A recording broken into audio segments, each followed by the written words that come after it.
कुछ नहीं मिला, कुछ नहीं, हमने तो कुछ नहीं, हम नहीं जानते हैं, तो खाली करने के घर का है, पता चलता घर खाली करके जाते।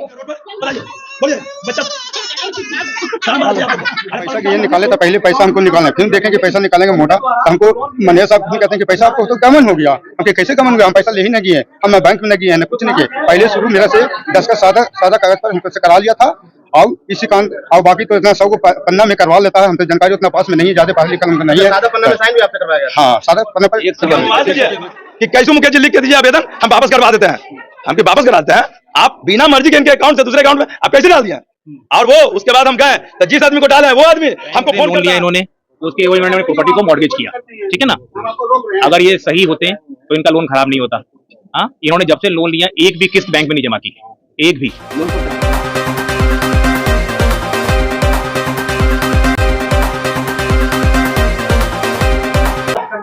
बैंक से लोन लिया जाता है, लोन लेने के बाद जैसा कि बैंक वालों का आरोप है कि समय से लोन नहीं देने पे अब जो है कि उनके मकान को सील किया जा रहा है। लेकिन जो लोन धारक हैं जिन्होंने लोन लिया है उनका कहना है कि बैंक इनके साथ जो है कि काफी गड़बड़ किया है, उनका ये आरोप है। नमस्कार, मैं अभिषेक और आप देखना शुरू कर चुके हैं आपका अपना चैनल बीकेएम खबर। मैं अभी खेमनी चौक में हूं, पटना के खेमनी चौक में हूं और आप हमारे सामने देख सकते हैं कि ये वही मकान है। इस मकान को जो है कि बैंक की तरफ से डीएम के आदेश के अनुसार जो है कि इस मकान को सील किया जा रहा है। अब क्या कुछ है पूरा मामला, आइए हम जानते हैं।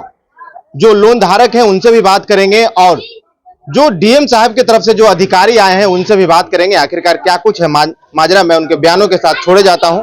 आपकी क्या राय है, अपनी राय कमेंट बॉक्स में जरूर दे। बने रहें बीकेएम खबर के साथ। धन्यवाद। लिख के दीजिए कि कैसे मुकेश जी लिख के दीजिए आवेदन, हम वापस करवा देते हैं, हम वापस करा देते हैं। आप बिना मर्जी के इनके अकाउंट से दूसरे अकाउंट में आप कैसे डाल दिया? और वो उसके बाद हम कहें तो जिस आदमी को डाले हैं वो आदमी हमको फोन करता है कि आप बैंक में क्यों गए? हम कि आप मेरा मालिक हैं, आप मेरा मालिक हैं। इस आदमी के साथ 25 लाख रुपया का गड़बड़ हुआ और 25 लाख के बाद हमको 3 कॉल आया उसी डेट में। कॉल डिरोल निकाला जाए, मैनेजर के द्वारा नंबर दिया और जिस आदमी के लोन खाते में गया वो आदमी हमको तो जानता नहीं था। फोन कैसे किया? तो हम कि जो बाप तुमको नंबर दिया है वो बाप से पूछ लेना, हम इस पे एफआईआर करेंगे। और हमने कृष्णापुरी थाना में जाकर चारों आदमी थाना में केस किया। मैनेजर बोला कि हम आपको नहीं बताएंगे। हम क्यों नहीं बताएंगे? तो हम पार्टी रहेगा तो हम बुलाइए, ये आए बैठे, तब हमने पूछा, सारा सवाल पूछा। वो सवाल देने में इन्ने उन्ने भागने लगा, हमें क्यों नहीं दीजिएगा? तब एफआईआर हुआ, प्रतिलिपि पेपर में दिया गया, कांड संख्या इतना इतना है मामला। और इस तरह से गुंडागर्दी से, क्योंकि एक ही जाति के होने के कारण ये कास्ट समाज से आते थे लाला जी, वो बैंक मैनेजर, दूसरा भी वही समाज से है। इसी कारण से इसको जल्दी से मामला को निपटारा करने के लिए पारिवारिक बातों को लेकर ये इसको जल्द से जल्द खाली कराया जाए। इसमें मामला ये है बैंक मैनेजर द्वारा कितना का लोन सैंक्शन हुआ था? लोन सेक्शन हुआ था 37 लाख का। 37 लाख में इनको मिला है 8 लाख इनके अकाउंट में। बैंक वाले साफ साफ कह रहे हैं कि सारा पैसा आपके अकाउंट में चला गया है। अकाउंट में दिखाएं, अकाउंट का प्रतिलिपि दिखाएं, इनके अकाउंट से थोड़ा ट्रांसफर हुआ है। बैंक वाले बोल रहे हैं कि आपके कहने पे दूसरे के अकाउंट में आवेदन देने के बाद ही वो ये आवेदन कुछ नहीं, बैंक में जब लोन लेता है बैंक से cheque bank of bank of Baroda का मैनेजर और बैंक ऑफ बड़ौदा का एमडी, ये सभी लोग इसके जिम्मेदार हैं। क्योंकि ये बैंक है, बैंक के हर आदमी को कर्ज देता है तो ये सोच के देता है कि उसका मकान सेफ्टी रहे, फलना रहे। लेकिन बैंक ने इतना बड़ा फ्रॉड किया इस कस्टमर के साथ कि ये बेघर हो गया, इसका पत्नी बीमार हो गया सुन के टेंशन से। हमारा कर्ज भी ये नहीं दे पाएगा जिस तरह से ये बैंक ने किया है। और बैंक मिली जुली है और सबसे ज्यादा बैंक के कुछ लोग जो बैंक के परिवारवाद में फंसे हुए, जातिवाद में फंसे हुए, और बैंक के पदाधिकारी हैं जो एक ही पद पे हैं, दोनों आदमी एक चेंज हुए तो एक आए हैं। ये मामला को जल्दी से हटा के करना चाहते हैं। आप देख सकते हैं कांड संख्या, अगर पैसा गबन होता तो केस होती, कुछ एविडेंस था ना। बैंक मैनेजर बोलने लगा मुकेश जी चुप हो जाइए, हम व्यवस्था करते हैं। ऐसे बैंक मैनेजर ने हमसे 5 बार मिलने का प्रयास किया। अगर वो चोर नहीं थे, बैंक ऑफ बड़ौदा के मैनेजर अगर चोर नहीं थे तो हमारे साथ 5 बार क्यों मिलते हैं? और 5 बार का लोकेशन फोटो के साथ है मेरे पास, मैं जो मीडिया को हम देंगे। कंकड़बाग में एक बार शालीमार के ऊपर बैंक ऑफ इंडिया के ऊपर तीसरा तल्ला पे मिला था बैंक ऑफ। और ऑनर वही है ना? हाँ ऑनर यही, ऑनर से इधर आइए, क्या कुछ हुआ था पूरा वारदात? हमको तो लोन लिया था, फिर गए दोबारा पैसा मांगने के लिए कि पैसा निकालेंगे। उधर पैसा गए निकाले तो पहले पैसा हमको निकालना, फिर देखें कि पैसा निकालेंगे मोटा, तो हमको मैनेजर साहब कहते हैं कि पैसा आपको तो कमन हो गया। हम कि कैसे कमन हो गया, हम पैसा ले ही नहीं गए, हम न बैंक में न गए हैं न कुछ नहीं किए। पहले शुरू मेरा से 10 का सादा कागज पर हमको से करा लिया था, और इसी कान और बाकी तो इतना सब को पन्ना में करवा लेता है। हम तो जानकारी उतना पास में नहीं है, ज्यादा पढ़ा लिखा हमको नहीं है। सादा पन्ना में साइन भी आपसे करवाया गया? हाँ, सादा पन्ने पर 100 देख लिया। बाहर में फिर मोबाइल मेरा पास में ले लिया था, उसको लोकेशन से अपना ठीक कर लिया। आज तक चेक भी इशू नहीं किया गया था। जिस समय रुपया ट्रांसफर हुआ है उस समय बैंक प्रबंधक के द्वारा चेक भी इशू नहीं हुआ।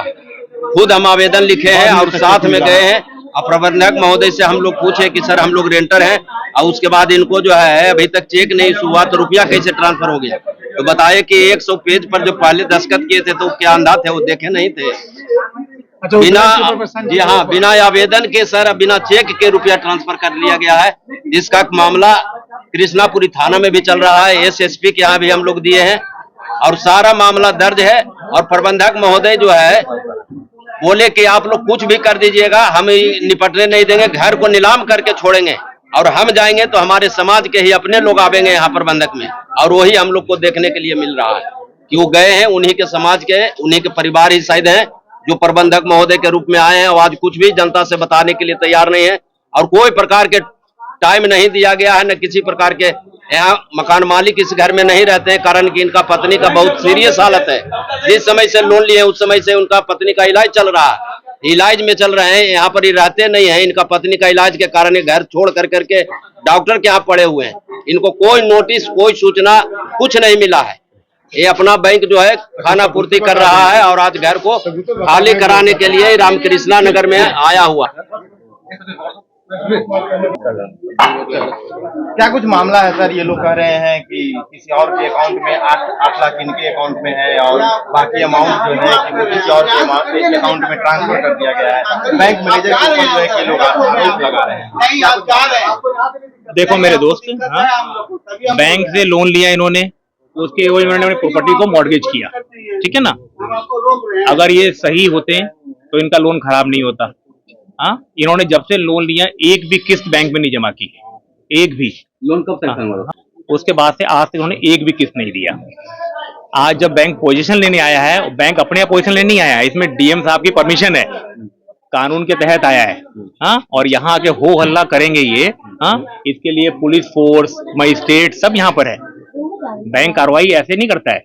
इसके लिए 13(2) के तहत बैंक ने इनको पहले नोटिस दिया, जिसमें 2 महीने का समय दिया गया। उसके बाद पोजीशन लिया जाता, 13(4) का नोटिस होता है। कितना का लोन सैंक्शन हुआ था? हाँ, एक्चुअली हम तो यहाँ पर ऑथराइज ऑफिसर है। कितना सैंक्शन था मैडम? 37 लाख का लोन सैंक्शन हुआ था, ठीक है ना। हाँ हाँ, लेकिन उन्होंने एक भी किस्त जमा नहीं की। इनके अकाउंट में डिपॉजिट हो गया था। देखो क्या होता है दोस्त, ये टर्म लोन होता है।